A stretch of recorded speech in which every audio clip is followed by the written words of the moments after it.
প্রিয় দর্শক, weather update 24/7-এর সকলকে স্বাগত জানাই। এই মুহূর্তে বঙ্গোপসাগর কিন্তু উত্তাল অবস্থায় রয়েছে এবং আবহাওয়া দপ্তর আবারও নতুন করে আরও একটি সতর্কবার্তা জারি করেছে। সতর্কবার্তায় জানানো হয়েছে যে উত্তর পশ্চিম বঙ্গোপসাগর এবং তার আশেপাশে পশ্চিম মধ্য বঙ্গোপসাগর এলাকায় যে গভীর নিম্নচাপটি অবস্থান করছিল সেটি আজ সকালবেলা সামান্য উত্তর থেকে উত্তর পশ্চিম দিকে অগ্রসর হয়ে একই এলাকায় অবস্থান করছে এবং আজ সকাল থেকে চট্টগ্রাম সমুদ্র বন্দর সকালবেলার যে হিসেব রয়েছে সেখান থেকে চট্টগ্রাম সমুদ্র বন্দর থেকে 705, কক্সবাজার সমুদ্র বন্দর থেকে 685 এবং মোংলা সমুদ্র বন্দর থেকে 525 কিলোমিটার পশ্চিম দক্ষিণ পশ্চিমে অবস্থান করছে। তো এটি বাংলাদেশে খুব কম পরিমাণে প্রভাব বিস্তার করবে বলে মনে হচ্ছে, তবে পরবর্তীতে টাইফুন ইয়াগির ছেড়ে যাওয়া যে অবশিষ্টাংশ তার সঙ্গে এই নিম্নচাপটি জুড়ে যেতে পারে এবং তার ফলে আগামী 72 থেকে 96 ঘন্টা অর্থাৎ আগামী 4 থেকে 5 দিন প্রবল বৃষ্টিপাত হওয়ার সম্ভাবনা রয়েছে।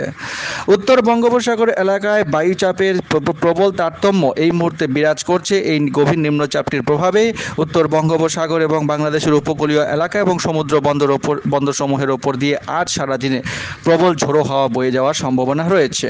গভীর নিম্নচাপের যে কেন্দ্র, সেই কেন্দ্রটি 48 কিলোমিটারের মধ্যে বাতাসের সর্বোচ্চ একটানা গতিবেগ 50 কিলোমিটার, যা দমকা বা ঝোড়ো হাওয়ার আকারে 60 কিলোমিটার পর্যন্ত বৃদ্ধি পাচ্ছে এবং গভীর নিম্নচাপ কেন্দ্রের নিকটবর্তী এলাকায় সাগর উত্তাল রয়েছে এবং তার আশেপাশে মোটামুটি 40 কিলোমিটার পর্যন্ত দূরবর্তী স্থান পর্যন্ত সমুদ্র কিন্তু উত্তাল অবস্থায় রয়েছে। তাই চট্টগ্রাম, কক্সবাজার, মোংলা এবং পায়রা সমুদ্র বন্দর সমূহকে 3 নম্বর স্থানীয় সতর্ক সংকেত দেখিয়ে যেতে বলেছে আবহাওয়া দপ্তর।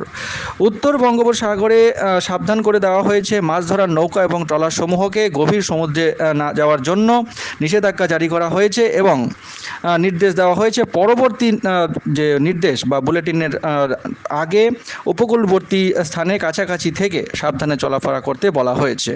আবহাওয়ার পূর্বাভাসে এই অবস্থায় জানানো হয়েছে যে আগামী 24 ঘন্টায় খুলনা, বরিশাল, চট্টগ্রাম ও সিলেট বিভাগের অনেক জায়গাতেই বৃষ্টিপাত হওয়ার সম্ভাবনা রয়েছে। রংপুর, রাজশাহী, ঢাকা ও ময়মনসিংহ বিভাগের কিছু কিছু জায়গায় অস্থায়ীভাবে দমকা হাওয়া সহ হালকা থেকে মাঝারি ধরনের বৃষ্টি, বজ্রসহ বৃষ্টি হতে পারে।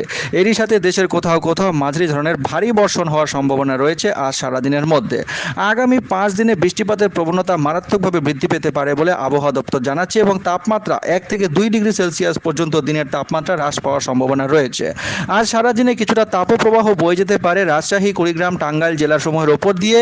তাপপ্রবাহ থাকতে পারে এবং প্রশমিত হয়ে যাওয়ার সম্ভাবনা রয়েছে আজ বিকেলের মধ্যে, কারণ এই নিম্নচাপ এবং টাইফুন ইয়াগির অবশিষ্টাংশের যে প্রভাব, সেই প্রভাব কিন্তু দেশের ওপরে ধীরে ধীরে অগ্রসর হচ্ছে। আগামী 48 ঘন্টার মধ্যে এই প্রভাব শুরু হয়ে যাবে বলে মনে করা হচ্ছে এবং প্রবল বৃষ্টিপাত হতে পারে আগামী 5 দিন। তো দর্শক, সকলেই সতর্ক থাকুন, চ্যানেলের সঙ্গে থাকুন, চ্যানেলটিকে সাবস্ক্রাইব করে রেখে দিন। অনেক ধন্যবাদ।